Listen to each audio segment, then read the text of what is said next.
እንዴት ናችሁ? የተወደዳችሁ እያደመጣችሁን ስለሆነ በጣም አመሰግናለሁ። ማንቸስተር ዩናይትድ ሶስተኛ ተከታታይ ጨዋታውን በፕሪሚየር ሊግ አሸንፏል። ይህንን ሲያደርግ ከአንድ ዓመት ከ7 ወር በኋላ ለመጀመሪያ ጊዜ ነው። በ2024 ፌብሩዋሪ ነበር ለመጨረሻ ጊዜ ዩናይትድ 3 ተከታታይ የፕሪሚየር ሊግ ጨዋታዎችን ያሸነፈው። አሁን በኦልትራፎርድ የተደረገውን የብራይተንን ጨዋታ በመርታት 3 ተከታታይ ጨዋታ አሸንፏል። እስከ ባለፈው ሳምንት ድረስ የሩበን አሞሪም ቡድን 2 ተከታታይ የፕሪሚየር ሊግ ጨዋታዎች እንኳ በ11 ወራት ውስጥ አላሸነፈም እንል ነበር። አሁን 3 አድርገውታል እና ደግሞ በጨዋታው በተለይ በመጀመሪያው 70 ደቂቃ የነበረው ፐርፎርማንስ እጅግ ግሩም፣ አሰልጣኙ ማንቸስተር ዩናይትድን ኃላፊነት በተረከበ ጊዜ ይገነባዋል ብለን የምንጠብቀው አይነት ቡድን ባህሪ የተስተዋለበት፣ ማጥቃቱ ፍጹም አስደናቂ የነበረበት፣ ደግሞ በቅርብ ጊዜ ዩናይትድ ከብራይተን ጋር ያለው ሬከርድ ጥሩ አይደለም። በተከታታይ ባለፉት 3 የኦልትራፎርድ ጨዋታዎች ብራይተን በ3 የተለያዩ አሰልጣኞች ማንቸስተር ዩናይትድን አሸንፈው ነበር። ባለፈው እንዳነሳ ነው ደግሞ በጠቅላላው ዩናይትድ እንደዚህ ካሉ ቡድኖች ጋር በተለይ ሩበን አሞሪምን ከሾመ በኋላ ግን በኤሪክ ቴን ሃግም ዘመን ሚድል ክላስ ቡድኖች የምንላቸው ማለት ነው ከእነዚህ አይነት ቡድኖች ጋር ያለው ሬከርድ ጥሩ አልነበረም። ለ70 ደቂቃ ግን በጣም አስደናቂ ነበር። ያ የዳኒ ዌልቤክ የቅጣት ምት ጎል የመጨረሻዎቹን 20 ደቂቃዎች ጨዋታው ውጥረት የተመላበት እስኪሆን ድረስ ማንቸስተር ዩናይትድ በፍጹም ቁጥጥር ስር ነው የነበረው ጨዋታው ላይ። ለማንኛውም የባለፈው ሳምንት የአንፊልድ ድልም በማንቸስተር ዩናይትድ ተጫዋቾች ላይ ከፍ ያለ በራስ መተማመን መጨመሩን እርግጠኛ መሆን ይቻላል። እኔ ከሁሉም በላይ በእርግጥ ሲኒየር ተጫዋቾች ሉክ ሾው፣ ብሩኖ ፈርናንዴዝ፣ ካሰሚሮ አይነት የማንቸስተር ዩናይትድ ነባር ተጫዋቾችን በዚህ ጨዋታ ላይ ግሩም ብቃት አሳይተዋል። ግን አዳዲሶቹ 4 ተጫዋቾች ለመጀመሪያ ጊዜ ነው አብረው ጨዋታ የጀመሩት። ግብ ጠባቂው ሴነ ሎመንስ እና 3ቱ የማጥቃት ተጫዋቾች 2ቱ 10 ቁጥሮች ብሪያን ኤምቤሞ፣ ማቴዎስ ኩኛ እና አጥቂው ቤንያሚን ሼሽኮ ለመጀመሪያ ጊዜ 4ቱ ተጫዋቾች አንድ ላይ ጨዋታ ጀምረዋል። ያው ባለፈው ሳምንት እንደምታስታውሱት ቤንያሚን ሼሽኮ ከተጠባባቂ ወንበር ተነስቶ ነው እንጂ ጨዋታው ላይ በአንፊልድ የተሳተፈው ከመነሻው ጀምሮ አልተጫወተም። ለዚህ ነው አንድ ላይ ሲጀምሩ ይሄኛው ጨዋታ ለመጀመሪያ ጊዜ የሆነው እና ለሁሉም አዳዲስ የማንቸስተር ዩናይትድ ተጫዋቾች በጣም የተዋጣለት ነበር። ማቴዎስ ኩኛ በመጨረሻ ለዩናይትድ የመጀመሪያውን ጎል አስቆጥሯል። ከዚህ በፊት በተደጋጋሚ እንደሚያደርገው ከፍጹም ቅጣት ምት ሳጥን ውጭ የተቆጠረ ጎል ነው። ካለፈው የውድድር ዘመን መነሻ ወዲህ እስከ አሁን ድረስ እስከዚህኛው ጨዋታ ድረስ የማቴዎስ ኩኛን ያህል ከፍጹም ቅጣት ምት ሳጥን በርካታ ጎሎችን ያስቆጠረ ተጫዋች የለም። ከሳጥን ውጭ ማለት ነው። በርካታ ጎሎችን ያስቆጠረ ተጫዋች የለም። ለዚህ ነው ባለፈው የውድድር ዘመን በዎልቭስ 15 ጎሎች ሲያስቆጠር ከ8 ኤክስጂ ነው ይባል የነበረው። እንዲያስቆጠር ይጠበቅ የነበረው 8 ጎሎች ነው። ነገር ግን 15 ጎሎች አስቆጥሯል። ስለዚህ ከ7 ጎል ያላነሰ የኤክስጂ ኦቨር ፐርፎርማንስ ነበር፣ ወይም እንዲያስቆጥር ከሚጠበቅበት የጎል ቁጥር በላይ አስቆጥሯል ይባል የነበረው። ይሄ ማለት ቀላል የጎል እድሎች አይደሉም ማለት ነው። እሱ ቀላል ሊያስመስላቸው ይችላል ባለው የላቀ ቴክኒካዊ ክህሎት። ነገር ግን ከሳጥን ውጭ ጎል ማስቆጠር ሁሉም ተጫዋች የሚያደርገው አይደለም። የእሱንም ያህል ብዙ ሙከራ ባለፈው የውድድር ዘመንና ይሄኛው የውድድር ዘመን እስኪጀመር ድረስ ከሳጥን ውጭ ብዙ ሙከራ ያደረገ ተጫዋች የለም። ከሳጥን ውጭ ብዙ የሚሞክር አይነት ተጫዋች ነው። የመጀመሪያ ጎሉን ለማንቸስተር ዩናይትድ አስቆጥሯል። ፐርፎርማንሱ ባለፈውም በአንፊልድ ደግሞ እንደምታስታውሱት በመጀመሪያው ከአርሰናል ጋር በነበረውም ጨዋታ እንደዚሁ በጣም ግሩም ነበር። ከፉልሃም ጋር ጎል አለማስቆጠሩ እድለኛ አልነበረም። በኋላ መጠነኛ ጉዳት ገጠመውና ደግሞ ሜሰን ማውንት በዚያ ሰሞን ጥሩ እየተጫወተ ስለነበር አሰልጣኝ ሩበን አሞሪም ለማውንት ነበር የመሰለፍ እድል ይሰጥ የነበረው። ማውንትም በእርግጥ ጥሩ እየተጫወተ ነበር፣ ግን በፐርፎርማንስ ደረጃ ጎል ባያስቆጥርም ግን ግሩም ፈራሚ የመሆን ምልክት በማለዳው እያሳየ የነበረ ተጫዋች ነው። ቤንያሚን ሼሽኮ በዚህኛው ጨዋታ ላይ ጎል አላስቆጠረም፣ ነገር ግን 1 አሲስት ሰጥቷል። ጠቅላላ ጨዋቱ ደግሞ በተለይ ዩናይትድ አሁን ባለፈው በአንፊልድም በዚህኛው ጨዋታ ላይም እንዳደረገው ብዙ ረጃጅም ኳሶችን ስለሚጠቀም ረጃጅም ኳሶችን ማሸነፍ የሚችል ረጅም አጥቂ ዱዌሊስት የሆነ የሆልዳፕ ጨዋቱ የተዋጣለት ጀርባውን ለጎል ሰጥቶ መጫወት የሚችል ግን ደግሞ በቴክኒኩም ከሌሎቹ የዩናይትድ ተጫዋቾች ጋር ሊንክ ማድረግ የሚችል የመጨረሻ ኳስ ማቀበል የሚችል ሲሆን ጎል ማስቆጠርም የሚችል አይነት ተጫዋች ነው። የብራያን ኤምቤሞ ለእኔ በፕሪሚየር ሊግ ከምርጦቹ ከእጅግ ምርጦቹ ፈራሚዎች መካከል አንደኛው ነው። እዚህ ጨዋታ ላይ 2 ጎሎች አስቆጥሯል። እሱ ልክ እንደ ማቴዎስ ኩኛ ሁሉ በማጥቃት በጣም ኢፌክቲቭ ተጫዋች ነው። 5ኛ ጎሉን ያስቆጠረው ወደ ዩናይትድ ከመጣበት ጊዜ ጀምሮ ባለፈው በአንፊልድ በሰከንዶች ውስጥ ነበር ጎል ያስቆጠረው። ግን በሌሎችም ጨዋታዎች ጥሩ ፐርፎርመንስ ሲያደርግ ማየታችን ግልጽ ነው። ነገር ግን እኔ ከኳስ ውጭም ያለው አፕሊኬሽን በጣም ያስደንቀኛል። ኃይለኛ የስራ ትጋት ከሚጠየቅበት ብሬንፎርድ በመምጣቱም ምክንያት ሊሆን ይችላል። በአንድም ጊዜ ሲለግም አታዩትም። ማቴዎስ ኩኛም ልክ እንደዚሁ በተለይ በባለፈው የአንፊልድ ጨዋታ ላይ ከኳስ ውጭ ያለው አፕሊኬሽን አስደናቂ ነበር። ነገር ግን የብራያን ምቤሞ ወርክ ሬት ደግሞ ከዚያም ከፍ ያለ ነው። በጣም ጠንካራ ሰራተኛ ነው። ሴነ ሎመንስ በሁለት ጎሎች ተቆጥረውበታል። ሁለቱም ጎሎች ላይ ግልጽ ተጠያቂ ለማድረግ ሊያስቸግር ይችላል። ምናልባት የቅጣት ምቱ ላይ ከፈቀቅ ካለበት ከግራ ትንሽ ዘግይቶ ነው ወደ ቅጣት ምቱ የመጣው ሊባል ይችል ይሆናል። ግን ያን ያህል የሚያስጠይቀው ጎል አይመስለኝም። በሁለቱም ጎሎች ላይ ግብ ጠባቂውን ተጠያቂ ለማድረግ ያስቸግራል። ግን በጠቅላላው በፐርፎርማንስ ደረጃ የማንቸስተር ዩናይትድ የተከላካይ መስመር ላይ ያሰፈነው ሰላምና ያኖረው መረጋጋት በጣም ትልቅ ነው። ምንም ጥያቄ የለውም። አሁን ያዝልቅለት እንጂ ልክ ትልልቅ ግብ ጠባቂዎች ላይ ያለ የቴምፐርመንት ኮንትሮል ያለው ነው። በጣም የተረጋጋ የሰከነ ግብ ጠባቂ ነው። ስለዚህ አራቱም የማንቸስተር ዩናይትድ አዳዲስ ተጫዋቾች በጣም ግሩም ፐርፎርማንስ ያሳዩበት ነው። ጎሎች ያስቆጠሩትም ግብ ጠባቂውም ሼሽኮም ቢሆን። ስለዚህ ይሄ ደግሞ የክረምት የዝውውር እቅዳቸውን ስኬት የሚያሳይ አድርገን ልንቆጥረው እንችላለን። አንደኛ በተለይ ሁለቱ የማጥቃት ተጫዋቾች የፕሪሚየር ሊግ ልምድ ያላቸው ተጫዋቾች ናቸው። ከብሬንፎርድ እና ከወልቭስ የመጡ ተጫዋቾች ናቸው እና ያኔም በሚፈርሙበት ጊዜ እናነሳ የነበረው ነጥብ ከሌላ ሀገር በብዙ ቁጥር ተጫዋቾችን ማምጣት የራሱ አደጋ አለው። አሁን ሊቨርፑልን ተመልከቱ። ለምሳሌ የፍሎሪያን ቪርትዝ፣ የየረሚ ፍሪምፖንግ አይነት ከሌሎች ሀገራት ሊጎች የመጡ ተጫዋቾች ሊጉን በቶሎ አዳፕት ለማድረግ ያስቸግራቸዋል። አንዳንዶቹ ጭራሽም አዳፕት ለማድረግ የማይችሉበት ጊዜ አለ። በፕሪሚየር ሊግ እሱ ዋስትና እንኳ ባይሆን ግን ባለፉት ዓመታት ማንቸስተር ዩናይትድ ብዙ ተጫዋቾችን ከዚያው የፕሪሚየር ሊግ ገበያ አላመጣም። በተለይ ከሌሎቹ ትልልቅ የእንግሊዝ ቡድኖች ጋር ስታወዳድሩት እነዚህ ተጫዋቾች ግን ብዙ ለመልመድ ጊዜ አልፈጀባቸውም። ምቤሞ ጥሩ ተጫዋች መሆኑን፣ ማቴዎስ ኩኛ ጥሩ ተጫዋች መሆኑንና በማንቸስተር ዩናይትድ መለያ በጎ አስተዋጽኦ ሊኖራቸው ነው የላቀ ጥቅም ሊሰጡ እንደሚችሉ ገና በመጀመሪያው የአርሰናል ጨዋታ ማየት ይቻል ነበር። ባለፉት ዓመታት አንዱ የማንቸስተር ዩናይትድ ትልቁ ችግር የነበረው ድህረ ፈርጉሰን ማንቸስተር ዩናይትድ አንደኛው ሪክሩትመንቱ በሙሉ ከሌሎች ሊጎች ይፈጸም የነበረ ነው እና ብዙ ሲሆን ደግሞ የምታስፈርሙት ተጫዋች የአዳፕቴሽን መጠን ከፍ የሚልበት የዝውውር ቮሊዩም ከፍተኛ ሲሆን ደግሞ የተዋጣለት ቡድን ለመስራት በጣም ያስቸግራል ማለት ነው። ስለዚህ ለዩናይትድ በጣም ግሩም ነበር።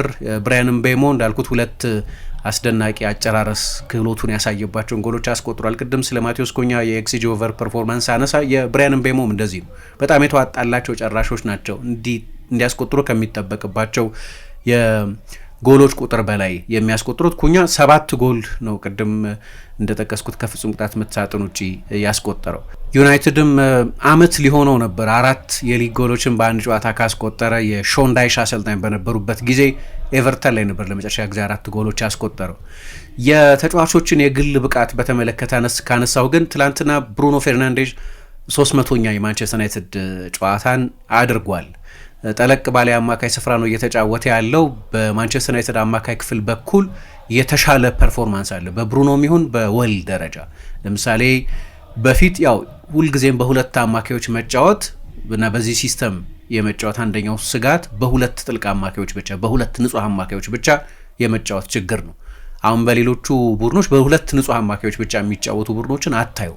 ወይም ደግሞ ፕሌሜከሮችም ካሉ የበለጠ አማካይነት ዝንባሌ ያላቸው ወደ ሴንትራል ቦታዎች የሚመጡ ይሆናሉ። ወይም በኢንቨርትድ ፉልባኮች ያንን ቦታ ተጨማሪ ሰው ወይ ጓርዲዮላ አንዳንድ ጊዜ እንደሚያደርገው በቀደምም ከቪያሪያል ጋር እንደሞከረው ሴንተር ሃፉ ጆን ስቶንስ ልክ እንደ ሁለተኛ ፒቮት ሆኖ ይጫወታል። 36 ፓስ የተጋጣሚ ቡድን የሜዳ አጋማሽ ላይ ያደርጋል። የማንቸስተር ዩናይትድ ሁልጊዜ ኦቨርሎድ መፍጠር አለበት አማካይ ቦታ ላይ። ሁለት አማካይ ብቻ በቂ ስላልሆነ አሁን እንደ ስትራክቸር ያንን በማድረግ በጣም ተሻሽሏል። ሉክ ሾው ትላንትና ሲወጣ የጃምፕ አውት ማድረግ የሚሉት አለ አይደል? ልክ ሲወጣ ወይ ማታያስ ደሊት ሲወጣና በጨዋታ መሃል ጊዜ አማካይ ሲሆን ኦግዚለሪ አማካይ ሲሆን ያንን ኃላፊነት በሚገባ ይወጣሉ። ሉክ ሾው የመጀመሪያው ጎል መቆጠር ላይ የነበረውን አስተዋጽኦ ማየት ነው። ማታያስ ደሊትም እንደዚሁ በሌሎችም ጨዋታዎች ላይ ሲያደርገው አይቻለሁ ይሄንን። ስለዚህ የአማካይ ክፍሉ ከሌሎቹ ጨዋታዎች የበለጠ ፕሮቴክትድ ነው። አሁን ልክ እንደሌላው ጊዜ ሰፊ ስፔስ ለሁለት በሶስት አማካዮች መጋፈጥ እየቀረ ነው። ዩናይትድ ባለፉት ጥቂት ጨዋታዎች በተለይ በሰንደርላንዱና በዚህኛው ጨዋታ የአንፊልዱ ጨዋታ በሎ ብሎክ ስለነበር ይጫወት የነበረው ያን ያህል አልነበረም። በጣም ሪጂድ የሆነ የ5-4-1 የዲፌንሲቭ ሼፕ ስለነበር የነበረው አማካይ ክፍሉ እንደ ቀደሙት ጨዋታዎች ያን ያህል አልተጋለጥም። አሁን አማካዩ በታክቲካዊ ምክንያቶችም በጣም ጥሩ ተጫውቷል፣ ግን በተናጥልም የተጫዋቾቹ ፐርፎርማንስ ግሩም ነበር። ብሩኖ ፈርናንዴዝ እንዳልኩት ጎል አላስቆጠረም። እኔ የተጫዋቹን የላቀ የእግር ኳስ አእምሮ የምትገነዘቡበት ጎል ነው። ዩናይትድ ጭንቀት ውስጥ ነበር አይደለም፣ ሌላ ጎል ከተቆጠረ በኋላ ና ብራይተን ውጤቱን ከ3-0 3-2 ካደረገው በኋላ ብራያን ምቤሞ ነው አጨራረሱ። እንደገና ቅድም እንዳነሳሁት የተጫዋቹን የመጨረስ ችሎታ የፊኒሽንግ ኳሊቲ ያየንበት ቢሆንም ግን ከጨዋታው በኋላ በሱፐር ስፖርት ከነበር ጨዋታውን አይታችሁ የነበረው ኦwen ሃርግሬቭዝ አንድ የተደነቀበት ግን ማንም እግር ኳስን የሚያስተውል ሰው በተመሳሳይ አድናቆት ላይ የሚገባ ሙቭመንት ውስጥ ተሳትፎ ነበር። ኳሱ ወደሱ ሲመጣ ብሩኖ መጀመሪያ ስካን ያደረገው። አሁን ትልልቆቹን ተጫዋቾች ከደህና ተጫዋቾች የሚለያቸው የስካኒንግ ችሎታ ነው ይባላል። ልክ ኳሱ ወደ እነሱ ከመምጣቱ በፊት በነበሩት የመጨረሻዎቹ ሰከንዶች ላይ በዙሪያቸው ያለውን ሁኔታ በምን ያህል ፍጥነት ስካን ያደርጋሉ፣ ምን ያህል ኢንፎርሜሽን ይወስዳሉ፣ የባላጋራ ቡድን ተጫዋች የቱ ጋ እንዳለ፣ የእነሱ ተጫዋች ሙቭመንትና ሩጫ ወዴት እንደሆነ ቶሎ መረጃ መውሰድ ማለት ነው። ስለዚህ ኳሱን ሲቀበሉ ቀጥለው የሚወስዱትን ውሳኔ ኳሱን ከመቀበላቸው በፊት አውቀውታል እንደማለት ነው። የስካኒንግ ችሎታ ነው። እያንዳንዱ የባላጋራ ቡድን ተጫዋች ወይም እያንዳንዱ እንኳ ባይሆን በእነሱ ዙሪያ ያለው የባላጋራ ቡድን ተጫዋች የቱጋ ስፔስ እንዳለ፣ የነሱ ተጫዋች የቱጋ እንዳለ ወይም ወዴት ሊሮጥ እየተንደረደረ እንደሆነ መገንዘብ እንደማለት ነው። ይሄ ብዙ ሪሰርች የተደረገበት ነው። የስካኒንግ ችሎታ ብዙ ጊዜ ስለ ስፔን አማካዮች እናነሳ የምናነሳው ነው። በዛች የሰከንድ ቅጽበት ውስጥ አሁን መጨረሻ ላይ ኦፊሴላዊ በሆነ የስታቲስቲክስ ብሩኖ ፈርናንዴዝ አሲስት የለውም፣ ጎል አላስቆጠረም። ግን ከአሲስት በላይ ይመስለኛል። እኔ ደግሞ አራተኛው ጎል ሲቆጠር ተጫዋቹ የነበረው ያለ አሲስት ማድረግ ኳሱን ያለ መንካት በቃ ዝም ብሎ ደሚ ነው የሚሉት እነሱ። ልክ እንደዛ አሳልፎ ለብራያን ምቤሞ ወደ ስፔስ እየመጣ ያለውን ኳስ መተው ማለት ነው። ፓሱን ያደረገው ተጫዋች አሲስት አደረገ የሚባለው። ይሄ ጎል ግን የብሩኖ ፈርናንዴዝ አስደናቂ የጨዋታ አይኪው ብሬን ቻይልድ ነው፣ የሱ ውጤት ነው። እና እንዲህ አይነት ጂኒየስ ነገሮች በጨዋታው ሳይ በጣም ደስ ይለኛል። በጠቅላላው ፐርፎርማንሱም ግሩም ነበር። ለነገሩ መከላከልን በሚጠይቁ ከጥልቅ አማካዮች የምንጠብቃቸውን የመከላከል ተሳትፎች ያደርግ ነበር። ለምሳሌ ሜዳ ውስጥ ብዙ ታክል የወረደው ተጫዋች እሱ ነው። ብዙ ኢንተርሴፕት ያደረገው ተጫዋች እሱ ነው። እነዚያን የመከላከል ናቸው። ብዙ ኳስ የቀማው ተጫዋች እሱ ነው 7 ጊዜ። እነዚህ ሁሉ የመከላከል ቁጥሮች ናቸው። ግን ከማጥቃቱም ደግሞ አልቦዘነም። ለምሳሌ በተጋጣሚ ቡድን የፍጹም ቅጣት ምት ሳጥን ውስጥ ብዙ ኳስ የነካው ተጫዋች እሱ ነው። ብዙ ሙከራ ያደረገው ተጫዋች እሱ ነው። ብዙ ጥፋት የተሰራበት ተጫዋች እሱ ነው። ብዙ የጎል ዕድል የፈጠረው ተጫዋች እሱ ነው። ብዙ ዱዌል ያሸነፈው እሱ ነው። ደግሞ ልክ ከአማካይ ተጫዋቾች የምትጠብቁትን በጨዋታው ልብ ላይ የሚጫወት ይሉታል እነሱ ኮንስትራክት ማድረግ ማለት ነው። ኮንስትራክት በማድረግም ደግሞ ብዙ ፓስ ያደረገው ተጫዋች፣ ብዙ ኳስ የነካው ተጫዋች እሱ ስለሆነ ያንን በተዋጣለት መንገድ አድርጓል። አብሮት የተጣመረው ካሰሚሮ ለእኔ ሩበን አሞሪም መቼስ ወጣት አሰልጣኝ ነው። ገና 40 ሆኖታል ወይ 40 ዓመት ማለት ክርስቲያኖ እየተጫወተ ነው። ሜሲ እዛ እድሜ ድረስ መጫወቱ አይቀርም። አሁን ደግሞ የእግር ኳስ ተጫዋቾች ሼልፍ ላይፍ ድሮ በቃ አንድ ተጫዋች 32-33 ዓመት ሲሆነው ወደ ማብቂያው ደርሷል እናለን። አሁን እሱ ከፍ እያለ ነው በሳይንሱ፣ በኒውትሪሽኑ፣ በኑሮ ስልታቸው በምን ግን ለአሰልጣኝ በዛ እድሜ ደግሞ ካያችሁት በጣም ወጣት ይሆናል ማለት ነው። ተጫዋቾች የሚጫወቱበት እድሜ ነው። ስለዚህ ተምሮ የጨረሰ አሰልጣኝ አይደለም። አሁን እዛ ጋር ለእኔ ውሳኔ ስህተት የሰራ ይመስለኛል። ጨዋታው አልቋል የሚል ፐርሰፕሽን የነበረው ይመስለኛል። ካሰሚሮን ሲያስወጣ በሌላ የአማካይ ተከላካይ አይደለም የተካው፣ በኮቢ ሜኑ ነው የተካው። ስለዚህ ኮቢ ሜኑ ወጣት ተጫዋች መሆኑ ሳይሆን ችግሩ በሌላ አይነት ፕሮፋይል ተጫዋች ነው የተካው እና የጨዋታው የመታጠፊያ ነጥብም እሱ ሊሆን ይችላል ነው። ፓትሪክ ዶርጉ ሌላ ተቀይሮ የገባ ተጫዋች፣ ባለፈው በአንፊልድም ተቀይሮ ገብቶ ያን ያህል ጥሩ አልተጫወተም። እሱ የሰራው ጥፋት ነው የቅጣት ምቱ የተገኘበት ኢንሲደንት። ግን ውሳኔው ላይ 20 ደቂቃ ብዙ ነው። አንድ ጎል የጨዋታ መንፈስ ሊቀይር እንደሚችል የታወቀ ነው። ደግሞ በተለይ እንደ ማንቸስተር ዩናይትድ አይነት አሁን በጣም ጥሩ ሞመንተም ላይ ያለ በኦልትራፎርድም በዚህ የውድድር ዘመን ካደረጋቸው 5 ጨዋታዎች 4ቱን ያሸነፈ ግን ከዛም በላይ ሊሆን ይችል ነበር። አንደኛው በአርሰናል የተሸነፈበት ጨዋታ ነው። የአርሰናል ጨዋታ ፐርፎርማንስ የማንቸስተር ዩናይትድ ፐርፎርማንስ ለብዙ የማንቸስተር ዩናይትድ ደጋፊዎች ተስፋ የሰጠ ፐርፎርማንስ እንደነበር አስታውሳለሁ። ስለዚህ እንዲያው በቁጥር 12 ነጥብ እንበለውና በሆም ፎርም በሜዳው ባገኛቸው ውጤቶች አንደኛ ብንለውም ማንቸስተር ዩናይትድን እስከዚህኛው ጨዋታ ድረስ ግን ደግሞ ዩናይትድ በገና በእርሊ ሞመንተም ላይ ያለ ነው፣ እየተሻሻለ ያለ በቅርብ ጊዜ ጥሩ ውጤቶች እያገኘ ያለ ግን ደግሞ ያ በራስ መተማመን ቶሎ ሊሸረሸር የሚችልም ነው። በተከታታይ ረጅም የድል ጉዞ ሲኖር ያ አሉታዊ ስሜት ቶሎ እንዳይመጣ ሆኖ አንድ ሽንፈት ክራይሲስ እንዳይፈጥር ማድረግ የሚቻልበት ወቅት ላይ እስኪደርስ ድረስ በእርግጥ ለትልልቅ ቡድኖች አንድ ሽንፈትም ክራይሲስ ነው። ግን መቼስ የዩናይትድ ያለፉት ጥቂት ዓመታት ሁኔታ የሚታወቅ ነው። ስለዚህ አንድ ጎል በተለይ ዩናይትድ ላይ ሲሆን ችግር ሊፈጥር ይችላል። አሁንም ዴሊኬት ነው የማንቸስተር ዩናይትድ ሁኔታ። ስለዚህ ውጤቱን ሴኪዩር አድርጌ ያለው ለማለት ገና ይመስለኛል። 70ኛው ደቂቃ ላይ ገና ረጅም ጊዜ ይቀረዋል ጨዋታው። ከዛም ቀደም ብሎ መሰለኝ ለውጦች ያደረገው ትንሽ ቢታገስ እላለሁ። ካልሆነም ደግሞ ምንም እንኳ በጥሩ ሁኔታ እየተጫወተ ባይሆንም ወይ ማኑኤል ኡጋርቴን አይነት ስፔሻሊስት ኳስ ነጣቂ ቢያስገባ ጥሩ ነው እላለሁ። ምክንያቱም ብራይተን ጥሩ የማጥቃት ተጫዋቾች ያሉት ቡድን ስለሆነ ምናልባት አንድ አሉታዊ ነጥብ ከተባለ እሱ ሊሆን ይችላል። ቶሎ ይመስለኛል ለውጦች ያደረገው ኮቢ ሜኑንና ኤይደን ሄቨንን ሁለቱን ወጣቶች ነው ቀይሮ ያስገባው። ግን ደግሞ 3-2 ከሆነ በኋላም ቡድኑ ያሳየው የአእምሮ መረጋጋትም መደነቅ አለበት። የጎል የተቆጠረው ከዚያ በኋላ ስለሆነ አሁን ቀጣይ ጨዋታዎች አሉበት። ከሜዳ ውጭ የሚደረጉ ጨዋታዎች ናቸው። ኖቲንጋም ፎረስትን እና ቶተንሃምን በተከታታይ ከሜዳ ውጭ ይገጥማል። እነዚህን ጨዋታዎች ማሸነፍ ከቻለ ደግሞ የማንቸስተር ዩናይትድ ደጋፊዎች የበለጠ ትልልቅ ነገሮችን ለማለም እድል ይሰጣቸዋል። አሁን 3 ተከታታይ ጨዋታ ማሸነፍ ሰለብሬት የሚደረገው ከማንቸስተር ዩናይትድ ወቅታዊ ሁኔታ በመነሳት ነው። ዩናይትድ 3 ተከታታይ አሳካ ምናም ሲባል ሊጎች ያሳካ ነው የምናውቀው። አሌክስ ፈርጉሰን በ2 አጋጣሚዎች በ3 ተከታታይ ጊዜ የፕሪሚየር ሊግ ሻምፒዮን የሆነ ቡድን ሰርተዋል። ግን ፕሮግረስ ነው፣ በጣም ኮንቴክስቹዋል ነው። አሁን ያለበትን ሁኔታ ከግምት ማስገባት አለበት። ስለዚህ በብዙ መንገድ ተስፋ ለማድረግ ምክንያት የሚሰጥ ፐርፎርማንስ ነው። አሁን ፐርፎርማንሱ ከውጤትም ጋር የታጀበ ስለሆነ በመጨረሻም የዩናይትድ ደጋፊዎች አሁን ምልመላችን እየሰራ ነው ማለት እንዲችሉ ያደረገ ይመስለኛል። ደግሞ ጎሎቹ የተገኙበትም ባህሪ የጎሎቹ አስቆጣሪዎች ማንነትም አዳዲሶቹ ተጫዋቾች በመሆናቸው በአብዛኛው እምቤሞ ለመጀመሪያ ጊዜ በዩናይትድ መለያ 2 ጎል ያስቆጠረበት፣ ኩኛ የመጀመሪያውን ጎል ያስቆጠረበት፣ ሼሽኮ አሁንም ፕሮዳክቲቭ በመሆኑ የቀጠለበት፣ እንደዚህ ግብ ጠባቂ ቁጥሩ የተጫወተበት ግን ደግሞ የማንቸስተር ዩናይትድ ፕሬሲንግም በጣም የተዋጣለት ነው። አንዳንዶቹ በብራይተን ተጫዋቾች የተናጠል ስህተት የተሰሩ ናቸው። ለዚህ ነው ፋቢያን ኤርዝለር ከጨዋታው መጠናቀቅ በኋላ 4 ስጦታዎችን ሰጠናቸው የሚል አስተያየት የሰጠው። ግን በአንዳንዶቹ አጋጣሚዎች ደግሞ የማንቸስተር ዩናይትድን ፕሬሲንግ ያየንበት ነው። የፕሬሲንግ ኢንቴንሲቲው እንዴት ከፍ እያለ እንደመጣ የሚያሳይ ነው። በካውንተር ፕሬሲንግም በሃይ ተርኖቨርም ብዙ የጎል ዕድሎች የፈጠረ እንደመጣ የሚያሳይ ነው። ኤነርጂ ጨምሯል። እንግዲህ የሩበን አሞሪም ስፖርቲንግ ሊዝበን በእንደዚህ አይነት የፕሬሲንግ ኢንቴንሲቲ ነው የሚጫወተው። ሌላ ግን አንድ ሁለት ታክቲካዊ ነጥቦች ለማንሳት ዩናይትድ አንድ የለወጠው ነገር ያለ ይመስለኛል። በቅርብ ጊዜ ከሌሎቹ ጨዋታዎች በተለየ ሁኔታ ባለፉት ጥቂት ጨዋታዎች ረጅም ኳስ መጫወት ጀምሯል።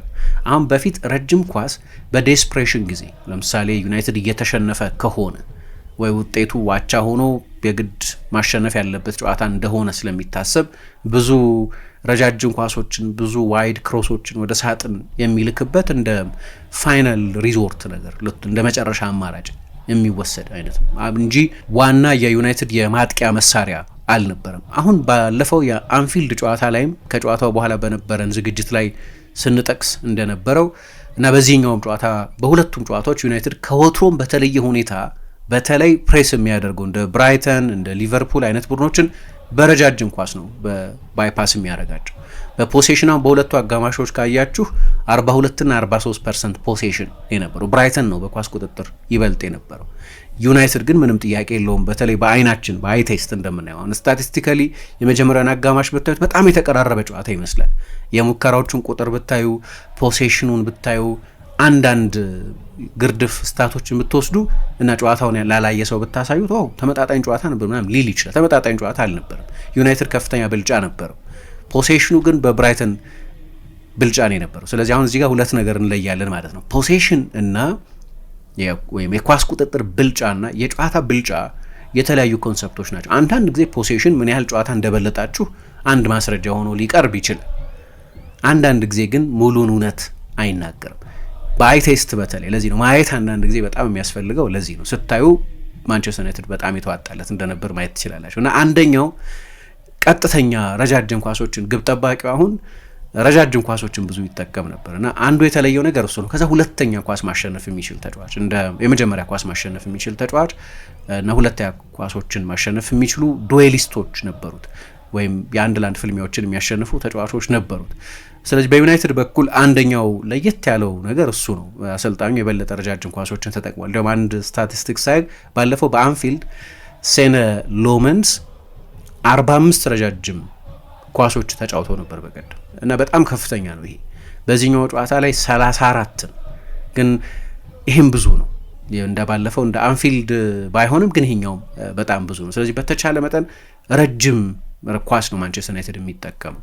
ባለፈው ለዚህ ነው አሰልጣኝ አርነ ስሎት የማንቸስተር ዩናይትድን ረጃጅም ኳሶች ሲያማርሩ የነበሩት፣ ግን በሚገባ እየሰራ ነው። የማቴዎስ ኩኛን ፐርፎርማንስ በተመለከተ እኔ ሌላ ጊዜ አነሳው ይሆናል። የዩናይትድ አዳዲስ ፈራሚዎችን ብቻ የተመለከተና እስካሁን ድረስ ያላቸውን ተጽዕኖ የሚመለከት አንድ ፕሮግራም ለመስራት አስባለሁ። ግን ይሄ ተጫዋች እኔ አቲቲዩዱም ደስ ይለኛል። ለነገሩ አንዳንድ ጊዜ መነጫነጭ ሊመስል ይችላል፣ አንዳንድ የባላጋራ ቡድን ደጋፊዎች ላይ መች ይችል ይሆናል ጠባዩ። እኔ ግን የማንቸስተር ዩናይትድ ተጫዋቾች፣ ትልልቅ ተጫዋቾች እንዲህ አይነት ሪቤሊየስ ካራክተር ያላቸው ሆነው አያቸዋል። አሁን የኤሪክ ካንቶናን ወይም ዌይን ሩኒን አይነት የማንቸስተር ዩናይትድ ወይም ሮይ ኪንን ወይ ሌሎችም ተጫዋቾች የአምቢተኝነት መነጫነጭ በሉት ምን እልህኝነት፣ መሸነፍ አለመፈለግ በአእምሮ በስነ ልቦናቸው ውስጥ ያለ ነው። ማቴዎስ ኩኛም ላይ እንደነዚህ የማንቸስተር ዩናይትድ ሌጀንዶች አሁን የምናውቀው ማንቸስተር ዩናይትድ የተገነባባቸው መሰረቶችን ከአዲስ ተጫዋች ጋር ማነጻጸር ትክክል አይደለም። ግን እንደ ካራክተር ግን ያንን ጸባዩንም ወደዋለሁ። ይሄ እልህኝነቱን፣ ተፋላሚነቱን፣ እጅ የማይሰጥ ተጫዋች መሆኑን ይህንን በወልቭስም ማየት ይቻል ነበር። አሁን በማንቸስተር ዩናይትድም እያሳየ ነው። ከቴክኒካዊ ከማይታበል ቴክኒካዊ ችሎታው በግልጽ ከሚታይ ቴክኒካዊ ችሎታው ባሻገር ይህንንም ካራክተሩን እወደዋለሁ እኔ እና እዚህ ጨዋታ ላይ አንድ ትኩረቴን የሳበው ነገር ብዙ ጊዜ በጣም የማጥቃት ተጫዋቾች የመጨረሻው 30 ሜትር ላይ ብዙ ጊዜ የሚያሳልፉ ተጫዋቾች የሃይተች ተጫዋቾች አይደሉም። ብዙ ጊዜ ኳስ የሚነኩት በተለይ በዚህኛው በቅርብ ዓመታት ባለፉት 15 ዓመታት ልበለው የፖሴሽን የቢልድ አፕ ዘመን ስለነበር ብዙ ኳስ የሚነኩት የመሀል ተከላካዮች ናቸው። ድሮም ቢሆን ለነገሩ እና አማካዮች ናቸው። የማጥቃት ተጫዋቾች ማቴዎስ ኩኛ በሚጫወትበት በአብዛኛው በመጨረሻው 30-35 ሜትር በሚያሳልፍ ተጫዋች ላይ ብዙ ኳስ ሲነኩ አታዩዋቸውም። ትላንት ብዙ ኳስ ነው የነካው። ቅድም ያነሳሁት የማንቸስተር ዩናይትድ አማካይ ክፍል ሰዎቹ ራሳቸው ናቸው፣ ካሴሚሮና ብሩኖ ናቸው። አሁን ያኔ እናነሳ የነበረው ትልቁ ጥያቄ በሁለት አማካዮች አንድ ቡድን የሚጫወት ከሆነ በዚህ ዘመን 90% የሚሆኑት ባላጋራዎች በሶስት አማካዮች በሚጫወቱበት በዚህ ዘመን የማንቸስተር ዩናይትድ አማካይ ክፍል በቁጥር ብልጫ እንዳይወሰድበት በብዙ ጨዋታዎች ላይ እንዳየ ነው። በሩበን አሞሪም መምጣት ከዛ በኋላ ባለው ጊዜ በተለይ እንደሚስተዋለው ብዙ ጊዜ ብልጫ ይወሰዳል። ስለ ትርፍ ሰው እናወራለን፣ ብዙ ጊዜ ስለ ኒሜሪካል ሱፔሪዮሪቲ እናገራለን። ባላጋራ ቡድን ስለሚፈጥረው የቁጥር ብልጫ አንደኛው ቅድም እንዳልኩት ደሊት፣ ሉክ ሾው አይነት ተጫዋቾች ወደ መሀል ሲመጡ ተጨማሪ አማካዮች ናቸው ወደ መሀል በሚመጡባቸው ቅጽበቶች። ሌላ ጊዜ ግን 10 ቁጥሮች ወደ ኋላ ድሮፕ ሲያደርጉ ማውንት የሚሰጣቸው ጥቅም እሱ አማካይ ክፍሉ እንዳይጋለጥ ማድረግ ይችላል። ማቴዎስ ኩኛም ይህንን በሚያስደንቅ ሁኔታ አድርጓል። 60 ጊዜ ኳስ ነክቷል። ይሄ በተለይ ደግሞ የፖሴሽን ብልጫ ላልወሰደ ተጫዋች፣ የፓስ ብልጫ ላልወሰደ ቡድን ማለት ነው በጣም ከፍተኛ ነው። ስለዚህ አማካይ ክፍሉ እንደ ሌሎቹ ጨዋታዎች በአማካይ ክፍል ብዙ ኦቨርዌልም ያልተደረገው የቁጥር ብልጫ ያልተወሰደበት ለዚህ ነው። ብሩኖ ብቻ በአንድ ፓስ ይበልጠዋል። ሊያውም ብሩኖ ጨዋታውን ጨርሷል። ማቴዎስ ኩኛ ተቀይሮ ወጥቷል። 97-98 ደቂቃ በአርቢትሩ የጨመሩት ጊዜ ብዙ ነበር። ብዙ ኳስ ነክቷል። ብዙ ፓስም አድርጓል። በዛ ቦታ ለሚጫወት ተጫዋች 34 ፓሶች አድርጓል። ይህም ብዙ ነው። ከዚያ ደግሞ የሚጫወተው በሶስተኛ ሜዳ ክፍል ስለሆነ ብዙ ሪስክ የሚወሰድባቸው ብዙ ፓሶች የሚበላሹባቸው ቦታዎች ላይ ነው የሚጫወተው። ለክሬቲቪቲ በሚደረግ ጥረት የሚበላሹ ብዙ ኳሶች አሉ። ግን 88% የፓሲንግ ሰክሰስ ደግሞ ነበረው እና ለእኔ በጨዋታው ላይ ብዙ ትኩረት የሚስቡ ታክቲካዊ ጥቅሞችም ሰጥቷል ማቴዎስ ኩኛ ብዬ አምናለሁ። ቅድም እንዳነሳሁት ብራያን ምቤሞ ደግሞ በጣም ኃይለኛ ኢነርጂ ያለው ተጫዋች ነው፣ የሚደክም የማይመስለኝ ተጫዋች ነው። ስለዚህ በብዙ መንገድ ለዩናይትድ ትልቅ ቀን ነበር። ብራይተን በቅርብ ጊዜ ከዩናይትድ ጋር ያለው ሬከርድ እንዴት ጥሩ እንደሆነ የምታውቁት 7 ጨዋታዎችን ባለፉት 7 ጨዋታዎች አድርገው 6ቱን ብራይተን ነበር ያሸነፈው እና በተለያዩ አሰልጣኞች ስር በፖተር ስር ይሁን በዲዘርቢ ስር ይሁን አሁን በፋቢያን ኤርዝለር ስር ፋቢያን ኤርዝለር አምና ማንቸስተር ዩናይትድ ላይ ደብል ሰርተው ነበር 2-1 እና 3-1 አሸንፈው ነበር ሁለቱን ጨዋታዎች። ትላንትና አስጨናቂ እንደነበር ግልጽ ነው። የዌልቤክ የቅጣት ምት ጎል ግሩም ነበር።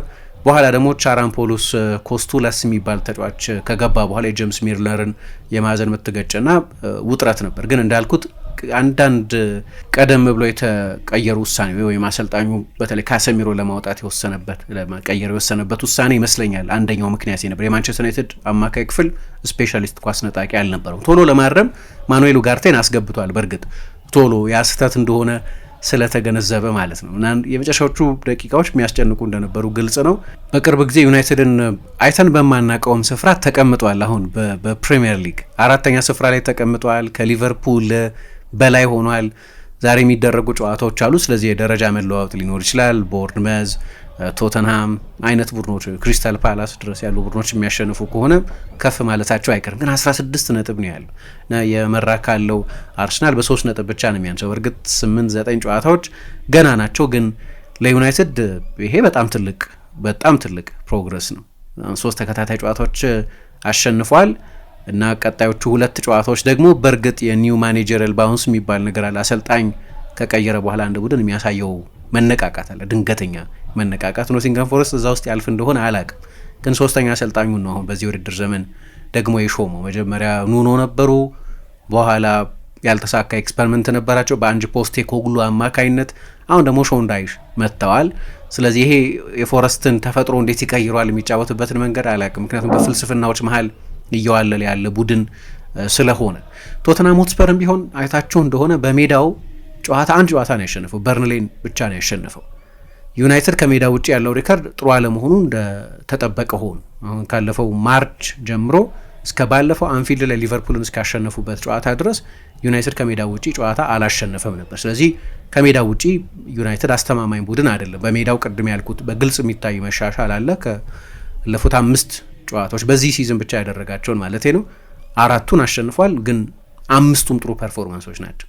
5ቱም የሰንደርላንዱም፣ የበርንሌውም፣ የአርሰናሉም፣ የቼልሲውም ይሄኛውም ጨዋታ የብራይተኑም ጨዋታ ሁሉም ጥሩ ፐርፎርማንሶች ናቸው። 4ቱን አሸንፏል።